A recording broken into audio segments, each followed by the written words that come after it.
Hello everyone. So here we are, 1 year in of playing.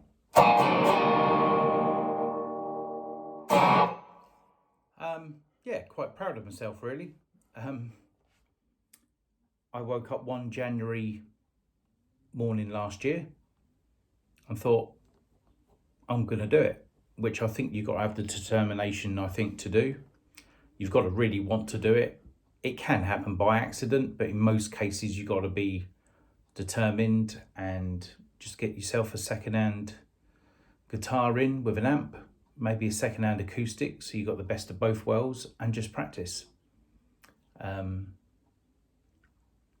Only a few pointers I can really do, except for keep watching my videos, and hopefully that helps for different finger positions and different riffs to get you started as a beginner. But you don't give up, and don't be afraid to keep going over old ground. There was a certain riff that I used at the beginning. It was pretty much all I can do for a while, but the rest does come. So don't worry about going over old ground. Keep practicing. One of the first things I ever learnt was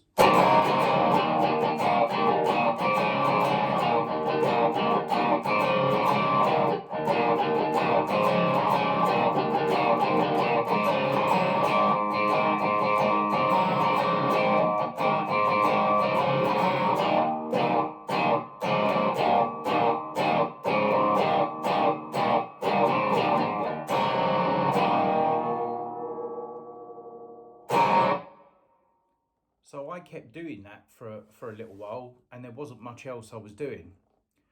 But it does come because I had to find on YouTube and in and around what to do next. I had in my mind what was my favourite riffs, but at a certain point they were too difficult to even attempt to do because you're at a certain point.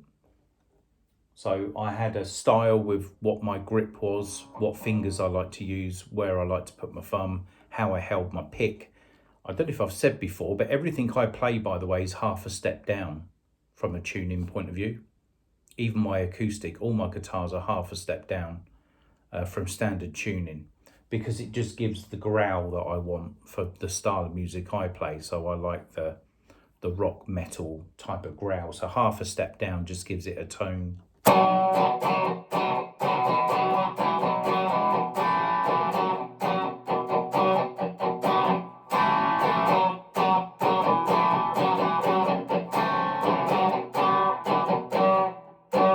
It just gives it that it's just lower. And then of course I'm on it depends then what setting you've got or what effect you've got on your amp, or if you're using pedals, then obviously that can change it. But everything I play is always in half a step down. I don't even keep my acoustic in standard tuning. So again, that becomes a preference as well, because you've got many variations of what tuning you do for how you want the sound. But again, don't give up. I hope my videos are helping for all you beginners out there, and just keep on going, and just don't worry if you just keep doing the same thing over and over again. Repetition, just keep on doing it, because you're in this for the long haul. Now, it's only been quite recently, and don't forget I'm a year in now, that you pick up a guitar and it just feels comfortable. You just feel at home with it and you think, oh, finally. And I'm not even close to being intermediate level. I'm still a beginner. So, but all of a sudden it feels comfortable. When you're playing, and where your hand flicks up and down the neck when you're sitting down and when you're standing up. All of a sudden you will feel at home with the guitar. So that's why you got to keep going, because when you get to that point, you'll be pleased that you stuck with it. As a beginner, you've got to pick what guitar you want. It's no point no one else telling you. It's got to look good. It's got to feel right in your hands, and which, at the beginning you won't particularly have too much experience with, but you just got to play around with it. Now, a Strat or a Tele is always going to be a low action guitar where the strings are lower to the body. They're easier to play. They are naturally more easy to play. Anything that's a Les Paul type of guitar It's a high action guitar and the strings are higher from the body. You've got to fight that more to play it. So it's harder to play, especially as a beginner. The only thing I would say is with the Les Paul type of guitars, which I've got a vintage V100, which is the one that I could afford, close to a Les Paul type, which is a higher action guitar. I've been playing on that quite a lot recently and nothing else. And then when I've gone back to a Strat or a Tele, it's amazing how much easier this is now to play, because I have to fight the Les Paul type of guitar. You have to fight it. You've got to, put more effort in to hit the right strings and the right strum. When you come back to this, it's just like...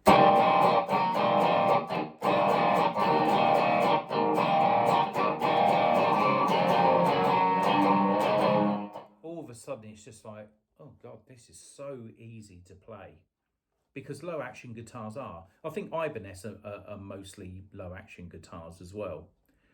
So as a beginner, I can only recommend a low action guitar, and then what product, what make and model you get is up to you. But if it's always been a Les Paul because you're a Slash fan or Jimmy Page fan, and it has to be that from the word go, then yeah, you've got to fight it a little bit more you've got to be more accurate with the strings. But when you play a Les Paul for a while, then you come back to your Strat and your Tele, it's just so much easier. I mean, so much easier.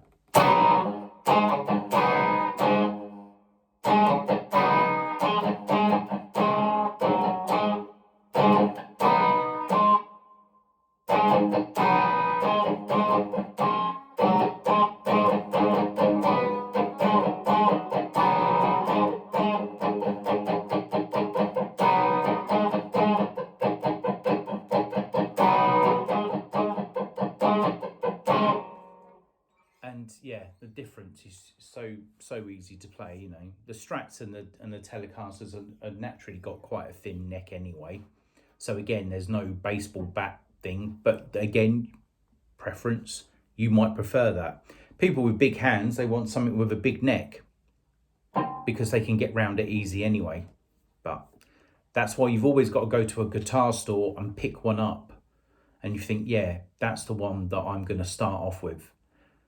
Try not to do it where you just order one in, even though you can send it back. Go to a guitar store, pick up what you think you want, feel it in your hands, and say, yeah, that's going to do the one. And even if they're then very, very expensive in that store, hand it back to them and then go and order the same one online cheaper, because most of these stores are overpriced. You can always get it cheaper online somewhere. But at least try it out first. You might just want to be with an acoustic. So again, depending if it's high action acoustic or the strings are lower to the body for a low action one, you're going to see your preference when you try it out. But again, don't give up, because you will hit a block, you will hit a wall, and you'll just think, I'm not learning anything different here. I'll keep doing the same. But it will come. I promise you it will come. If I can stick with it and do it, and again, I'm not that coordinated with my hands and my fingers, and I've got to this point, then you can do it too. And I hope mine and other channels that you come across really does help. So yeah, and then you'll get to, like I said, you'll get to the point whether you, what tuning you prefer and your sounds. From an amp point of view, again, it's your own preference. If you check out my reviews, I've shown you what amps that I've got. The Marshall Code series, the Marshall Code 50 I've got, but they do a 25, 50 and 100. That's a digital amp, so it hooks up to your phone. You've got an app, and they've got 100 presets. So that's great for what I'm looking for as well, because a lot of them are rock, distorted sounds, and that's what I'm looking for. The other one was just a little Fender G-Deck Junior, and it had a built-in, for like a cleaner tone, but it had a built-in drum beat in it, which is really good, and you can set the tempo of it.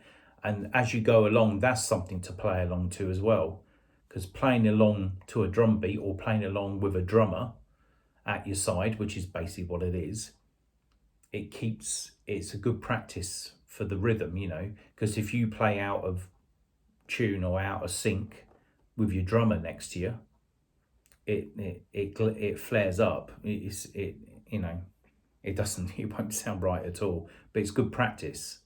And it's just better than a normal metronome just flicking back and forth and play along to a drum beat. So yeah, but there's no particular way of what you should do with your fingers. It's what feels comfortable for you. Don't let anyone tell you otherwise. Your thumb could be behind here, could be draped over. You might use, like I do a lot, the index and the pinky. You might not even use your pinky and like the middle fingers. Whatever's your preference. But again, stick with it.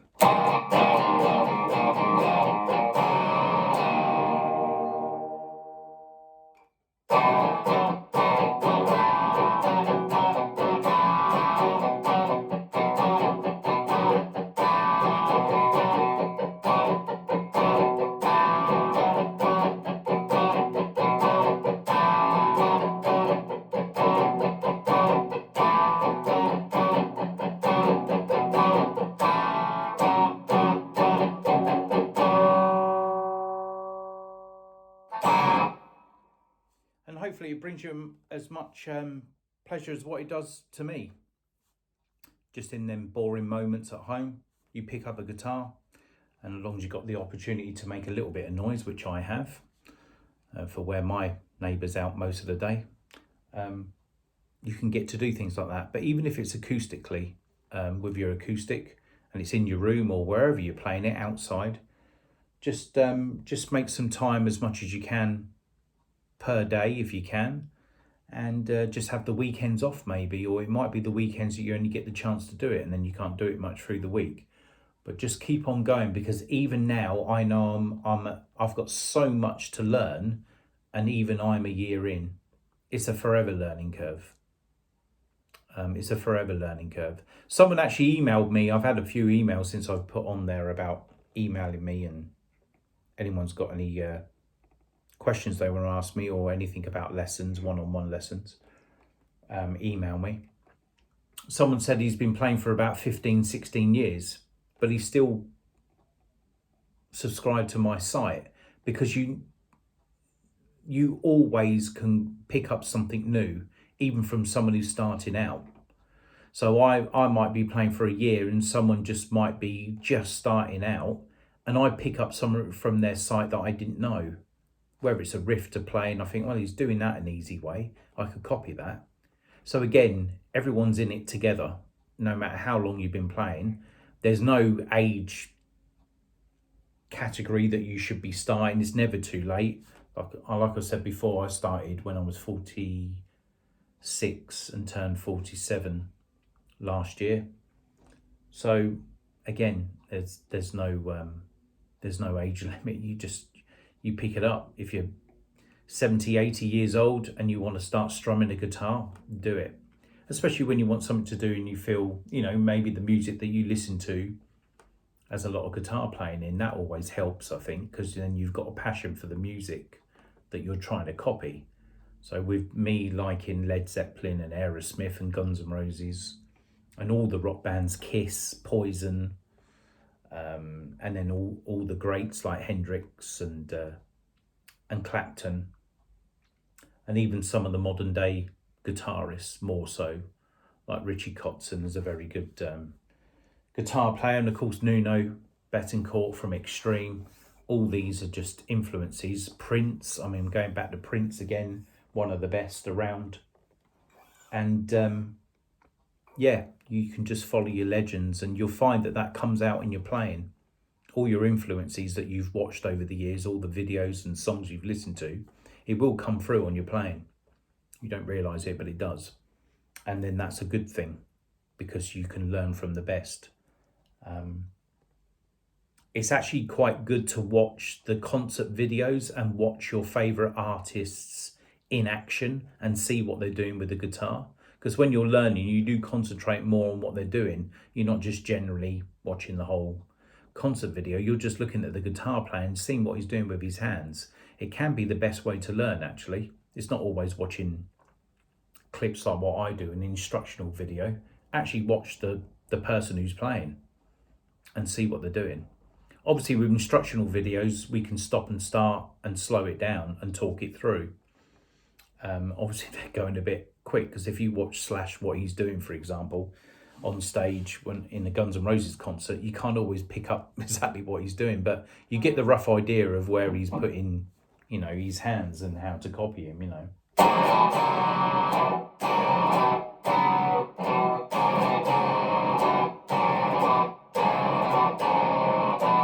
you can get the gist of what he's doing. Sorry, I've got it on quite a weird setting on my amp today. It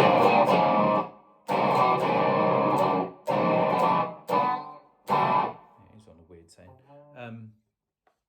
Yeah, so just don't give up. I hope my site helps. Spread the word to all the beginners out there, and share my my site around if it's going to help everyone.